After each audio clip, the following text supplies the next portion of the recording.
बे के नीचे नुक्ता। Yes good. हानिया, बे की आवाज क्या होती है? बताएं मुझे हानिया। बे के नीचे एक नुक्ता। नुक्ता। हानिया, यू आर नॉट आंसरिंग मी। बे के नीचे एक नुक्ता। एक नुक्ता। ये मेरे हाथ में क्या है? ये इसकी डब्बा है। ये कौन सा कार्ड है? पे। पे के नीचे तीन नुक्ते। पे के नीचे तीन नुक्ते। तो दोबारा ट्राई करते हैं। पे पे ते।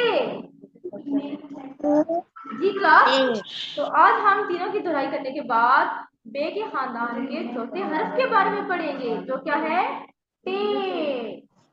इसकी मैं